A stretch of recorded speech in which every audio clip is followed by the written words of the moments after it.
YouTube channel Atari Academy. Today in this video we will study about triangles, which is the 6th chapter of 10th class. And today our topic is, first we solve theorem 6.1, after that theorem 6.2, and after that we will solve exercise 6.2. Okay, so let us learn together. And first, according to theorem 6.1, if a line is drawn parallel to one side of a triangle to intersect the other two sides in distinct points, the other two sides are divided in the same ratio. It means that ABC is a triangle and a line DE is drawn which is parallel to BC, and this line DE intersect AB line and AC at two distinct points D and E. Okay, then the other two sides are divided in the same ratio, and we have to prove that other two sides means AD upon DB. The ratio prove करना है हमें, तो यहाँ पे क्या आएगा, AD upon DB is equal to AE upon EC. Are you getting my point? So first of all, what is given? Given that ABC is a triangle and ABC is a triangle and sides AB and AC are intersected by a line at points D and E, or you can say that DE is parallel to BC. It is given that DE is parallel to BC. Okay, what we have to prove? We have to prove that the ratio of other two sides is same. It means AD upon DB is equal to AE upon EC.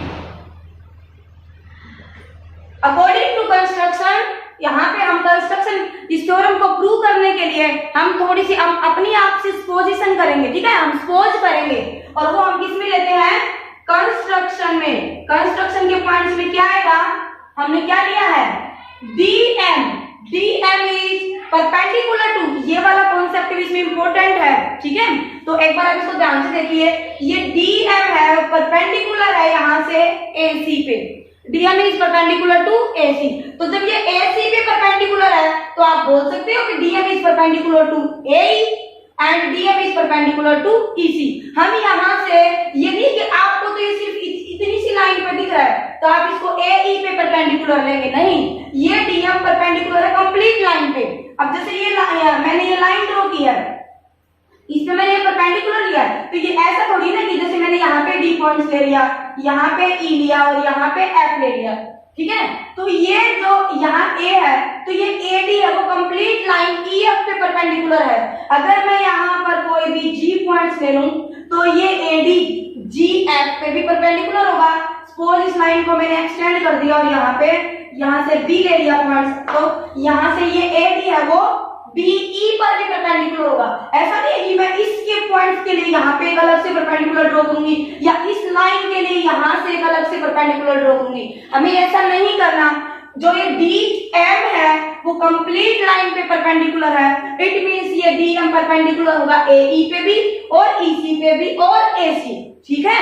और same as it is यहाँ से मैंने perpendicular draw किया है EN according to construction. तो ये EN is perpendicular to complete line AB, and you can say EN is perpendicular to AD and EN is perpendicular to BD also.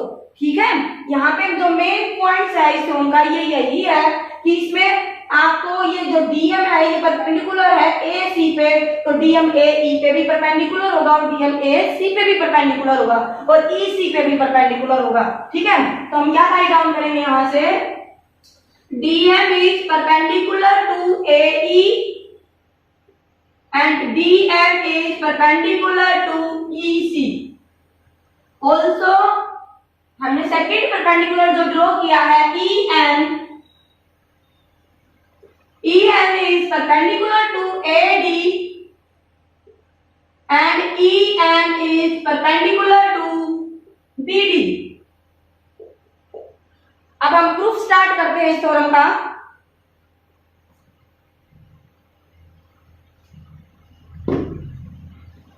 यहां से first हम लेंगे ट्राइंगल ADE। कौन सी theorem, सबसे पहले हमने ट्रायंगल कौन सी लिया है, ADE। तो एरिया ऑफ ट्रायंगल इस थ्योरम को प्रूव करने में, ये वैसे थ्योरम बिल्कुल ही इजी है, सिर्फ दो ही कॉन्सेप्ट आपको इस थ्योरम से को आप जब सोल्व करते हैं तो माइंड में रखनी है।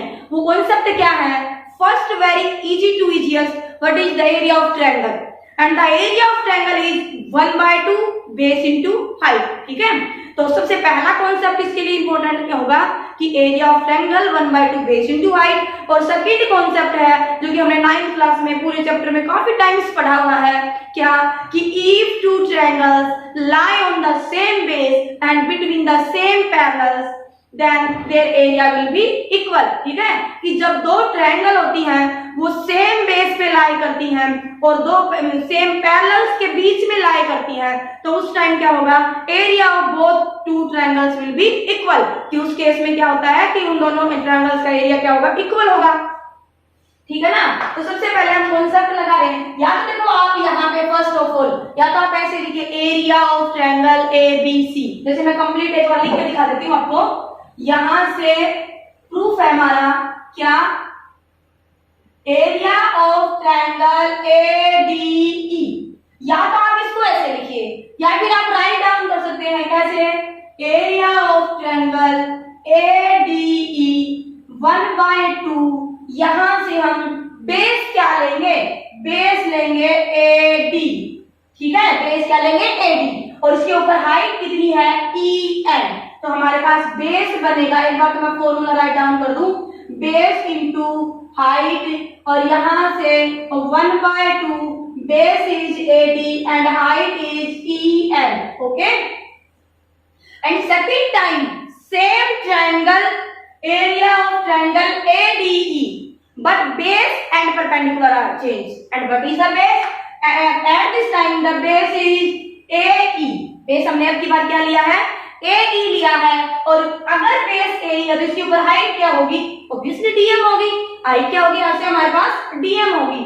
अब आप मुझे ये बताइए, अगर मैं सेम ट्रायंगल्स का बेस चेंज कर दूं तो हाइट, बेस के अकॉर्डिंग हाइट चेंज हो जाएगी। पहले मैंने बेस को ऐसे लिया था AD को, तो हाइट बन गई थी EN। अब मैंने बेस को लिया है AE और AE लिया तो मेरी हाइट बन गई EN। ओके, तो क्या एरिया चेंज होगा, नहीं, एरिया चेंज नहीं होगा।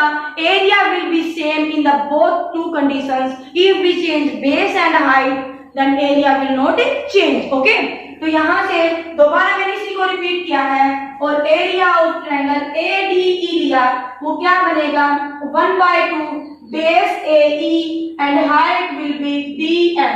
That is first equation and that is second equation. Okay, after that we will find out the area of triangle DEB। जो मैंने यहाँ से रेड कलर में डार्क की है, अब हम फाइंड आउट कर रहे हैं इस ट्रायंगल का एरिया। ठीक है, कि इस ट्रायंगल का एरिया क्या होगा। अब हमें पता है कि ये AB पे परपेंडिकुलर है EN।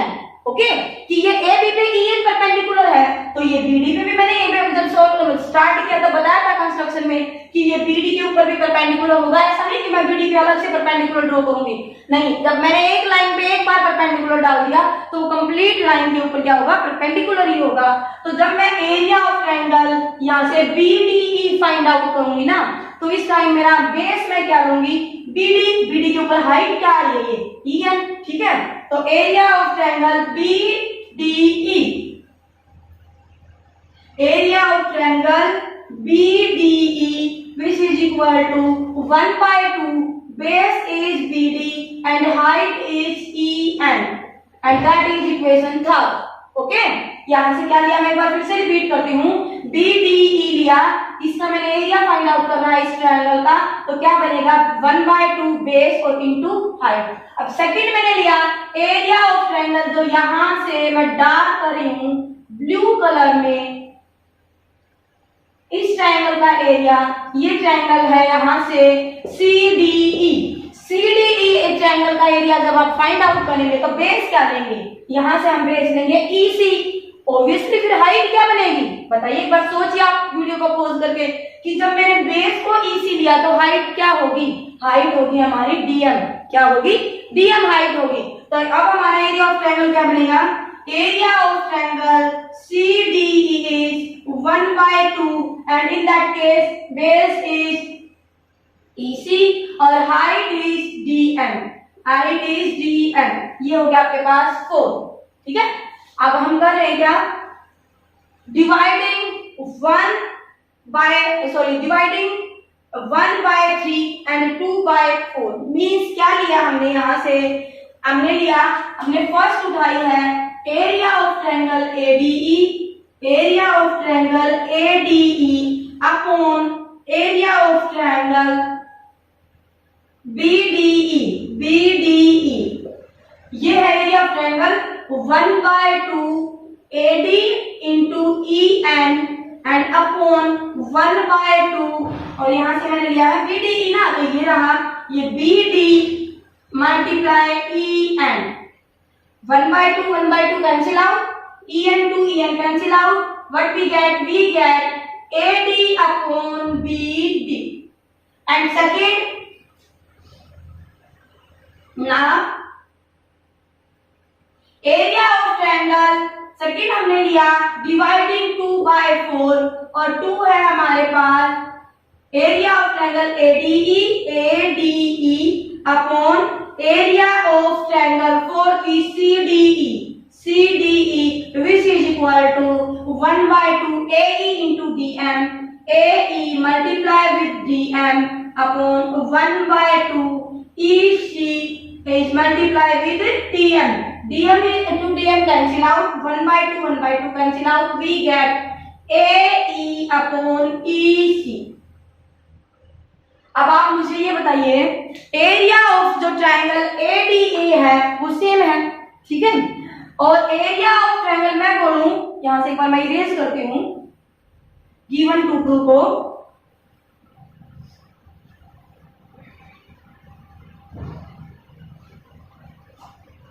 एरिया ऑफ ट्रायंगल यहां से लिया मैंने BDE and area of triangle CDE, and if I write down both area will be equal, then you understand why these two area of triangles will be equal, because the both triangle BDE and CDE lie on the same base and the base is DE। ये DE same base पे लाई कर रही है, ठीक है, और यहाँ से बिटवीन द सेम पैरेलल्स, यहाँ से DE इज पैरेलल टू क्या हमारे पास BC इज पैरेलल टू है DE। तो ये दोनों ट्रायंगल्स BDE भी और CDE भी क्या है सेम पैरेलल्स के बीच में है और सेम बेस DE पे लाई कर रही है। तो हम क्या बोल सकते हैं अकॉर्डिंग टू द थ्योरम, क्या is area of the both triangles will be equal, कि दोनों ही ट्रायंगल्स का एरिया क्या होगा इक्वल होगा। तो अब आपके माइंड में एक क्वेश्चन जरूर आएगा कि मैडम जब आपने एरिया ऑफ ट्रायंगल BDE निकाला तो बेस आपने लिया BD, ओके, और अब आप बोल रहे हो जब आप यहाँ पे एरिया इक्वल दिखा रहे हो तो आप कह रहे हो कि आपका तो बेस अब आपने DE बना दिया। तो जब बेस आप चेंज कर सकते हो ट्रायंगल्स का। अब जैसे मेरे पास ये ट्रायंगल है, ये PQR है, ठीक है, अगर मैं इस ट्रायंगल का बेस लूं QR इसी प्रॉपर्टी को, ये प्रूव करने वाला क्वेश्चन है ना, इस वजह से ये चेंज हो रहा है बेस, कि हमें जो प्रूव करने के लिए बोला है वो हमें निकाल के लेके आना है कि ये कैसे प्रूव हो, ठीक है। इस हिसाब से इसके स्टेप्स बन रहे हैं। और अगर मैं इस ट्रायंगल पी क्यू आर में बेस को चाहे मैं क्यू आर लूं, चाहे मैं पी क्यू लूं, चाहे मैं पी आर लूं, वो मुझे अकॉर्डिंग टू जो गिवन प्रॉपर्टीज है और जो प्रूव करना है उसके अकॉर्डिंग मैं ले लूं। लेकिन क्या इस ट्रायंगल का एरिया बेस चेंज करने से एरिया चेंज हो जाएगा? ये बिल्कुल भी नहीं होगा। बेस चेंज करने से एरिया, तो इसके एरिया क्या होता है, इसके जो तीनों साइड इसके इंटीरियर पार्ट पे जो रीजन है उसको हम एरिया बोलेंगे, तो वो चेंज नहीं होगा, ठीक है ना। इसीलिए हमने क्या किया है यहाँ पे, एक बार जो BDE जो ट्रायंगल है उसका जब हमने फॉर्मूला अप्लाई किया एरिया फाइंड आउट करने का, उस केस में तो मैंने बेस लिया था BD, और जब बिटवीन द सेम पैरेलल्स वाली जो प्रॉपर्टी अब यूज करी हूं ना मैं, उसमें मैंने बेस क्या लिया है, DE लिया है। तो लेकिन एरिया चेंज नहीं होता इस तरह से। अब आप ये देखिए, मेरे यहां से मेरे पास ये है 5 और ये है 6, मैं यहां से मेरे पास क्या आया है, area of ADE upon area of है BDE, और दोबारा मैंने क्या लिया था according to 6 equation, area of ADE upon area of CDE। यहां से देखिए ये जो दोनों है मैंने ये राइट डाउन किए हैं 5 और 6, यहाँ पे देखो एरिया ऑफ ADE यहाँ पे भी है, यहाँ पे भी है, तो इन दोनों का एरिया इक्वल है, ठीक है।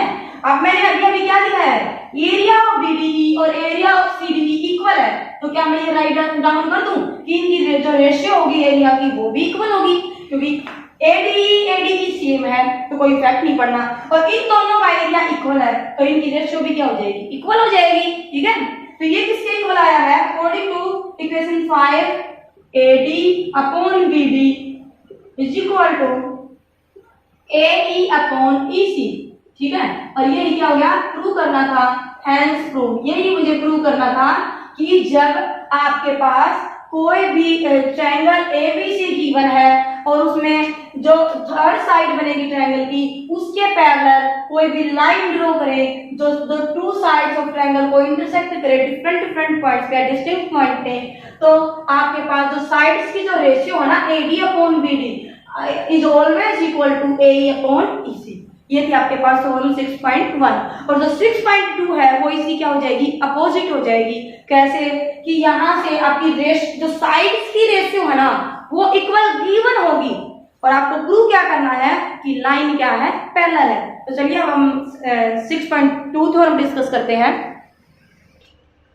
थ्योरम 6.2 है, a line divides any two sides of a triangle in the same ratio, ठीक है। कि यहां से हमने क्या, मैंने अभी बताया था आपको कि 6.1 का बिल्कुल क्या हो जाएगा, कन्वर्स पार्ट हो जाएगा, क्या कि उसमें गिवन था कि लाइन है DE पैरेलल गिवन थी BC के, और आपको जो रेशियो थी वो इक्वल फाइंड दिखानी थी। अब इसमें क्या है, ratio is equal, a line divides any two side of a triangle in the same ratio equal is given, and what you have to prove, you have to prove that then the line is parallel to the third side। हमें ये क्या करना है, DE is parallel to BC show करना है। तो given में यहाँ पे हमारे पास क्या आएगा, गिवन होगा AD upon DB equal to AE upon EC, okay. और आप टू प्रूव में क्या राइट डाउन करेंगे, टू प्रूव में हो जाएगा DE is parallel to BC, ये आपको प्रूव करना है कि DE पैरेलल होगा BC के। अब हम इसको सोल्व करेंगे मेथड ऑफ कॉन्ट्राडिक्शन। क्या होता है ये मेथड ऑफ कॉन्ट्राडिक्शन, जो ये प्रूव करने के लिए बोल रहा है ना हम उसका अपोजिट लेके चलेंगे, ठीक है। कैसे होगा मेथड ऑफ कॉन्ट्राडिक्शन, जो इसने प्रूव करने के लिए बोला हम उससे अपोजिट लेके चलेंगे, और जैसे जैसे इसकी गिवन जो कंडीशंस है ना उनको अप्लाई करेंगे, लेकिन हमारे पास जो प्रूफ निकल के आएगा ना वो क्या हो जाएगा, रॉन्ग हो जाएगा, ठीक है ना। जो जनरल जो ट्रू है उससे हमारा अपोजिट या रॉन्ग प्रूफ आएगा, फिर हम कहेंगे कि जो हमने सपोज किया है वो क्या था, वो रॉन्ग था, वो गलत था। इसका मतलब क्या है, जो गिवन प्रूव करने के लिए बोला है वही क्या है, राइट है। समझ आया। तो अब मैं इसने बोला है कि ये DE parallel to BC parallel show कर रहे हैं, और ये जो DE लाइन है ये सेम रेशियो में डिवाइड करती है AB और AC को। तो ये यहाँ से आपके पास इसको 1 लेके चलेंगे हम, और हमने ले लिया AD अपॉन में DB is equal to AE upon EC। अब हमने सपोज किया कि एक सेकंड लाइन ली, ये हमने DE पैरेलल टू BC नहीं ले रहे, हमने एक सेकंड लाइन ली कि एक बार सपोज कीजिए कि अगर DE पैरेलल नहीं है BC के तो कोई दूसरी लाइन होगी जो BC के पैरेलल होगी, क्योंकि सीधी सी बात है एक लाइन है तो उसके पैरेलल कोई ना कोई दूसरी लाइन जरूर मिलेगी। ठीक है, तो हमने मेथड ऑफ कॉन्ट्राडिक्शन यही है कि DE पैरेलल नहीं है, DE डैश पैरेलल है BC के। ओके, कि क्या लिया हमने, हमारी पोजीशन क्या है कि DE डैश, हमने जो सपोज किया है वो क्या है, DE dash is parallel to BC। अगर DE डैश पैरेलल है BC के, ये मेथड ऑफ कॉन्ट्राडिक्शन से सोल्व कर रहे हैं, इस वजह से हमने ऐसे लिया। अगर है तो इसमें क्या गिवन क्या है कि line divides any two sides of triangle in the same ratio, तो सेम रेशियो में डिवाइड करेंगे। अगर है तो क्या है बनेगा फिर अपने पास कि AD upon BD, AD upon में BD इज इक्वल टू, अब हमारे पास यहां से क्या निकल के आएगा, AE dash upon E dash C, upon क्या हो जाएगा E डैश C। ये तो गिवन के अकॉर्डिंग, गिवन प्रॉपर्टी के अकॉर्डिंग हमने लिया है कि जो प्रॉपर्टी गिवन थी, जो रेशियो इसमें गिवन थी इक्वल होगी उसके अकॉर्डिंग। अब इसको मैंने ले लिया इक्वेशन सेकंड, ये मेरे पास जो थी वो फर्स्ट इक्वेशन थी और ये सेकंड है। अब यहां से आप देखिए AD बाय कंपेयरिंग, आप ये राइट डाउन कर दो, बाय कंपेयरिंग 1 and 2। अब यहां से AD अपॉन DB है और यहां से भी AD अपॉन DB है। अगर आपके पास दोनों लेफ्ट साइड इक्वल है तो दोनों की राइट साइड भी क्या होंगी, इक्वल होंगी। इट मींस क्या हो गया आपके पास AE upon EC equal to आ जाएगा AE dash upon E dash C। क्या लिया, मैंने सपोज किया कि BC के पैरेलल DE लाइन नहीं है, DE डैश लाइन है। ओके, और फिर मैंने यहां से जो गिवन प्रॉपर्टीज थी, जो गिवन कंडीशन थी, उनको यूज किया और फिर मेरे पास क्या आ गया कि AE upon EC, AE upon EC is equal to AE dash upon EC। It means क्या हो गया कि जो ये E और E डैश है वो दोनों क्या करें, कोइंसाइड कर रहे हैं।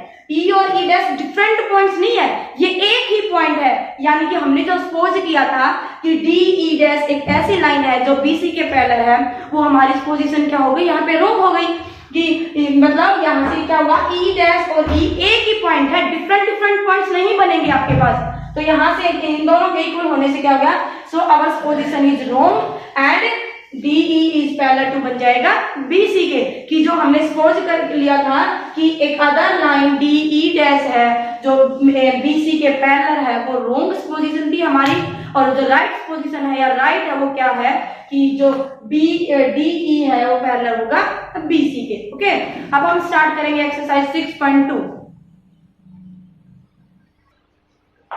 Now we start exercise 6.2 and first question is, first given is DE is parallel to BC and given that AD 1.5 centimeter, DB 3 centimeter, AE 1 centimeter, and we have to find out EC.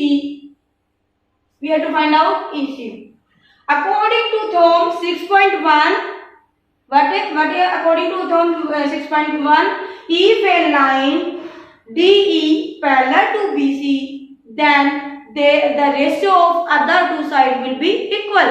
Means क्या होगा, यहाँ से जो हम first part solve कर रहे हैं तो ये बनेगा according to theorem AD upon DB equal to AE upon EC, और यहाँ पे लिख देंगे थ्योरम 6.1।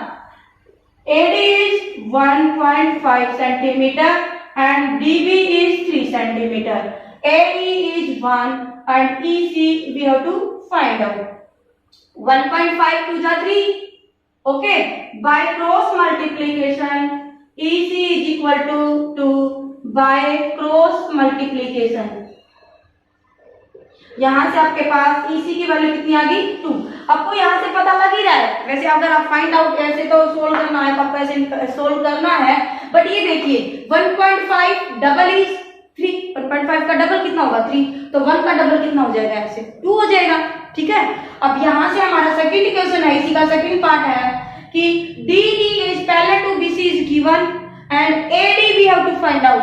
क्या करना है हमें यहाँ से, एडी आपको फाइंड आउट करना है और डी बी गिवन है 7.2 centimetre, AD is 1.8 centimetre and EC is 5.4 centimetre.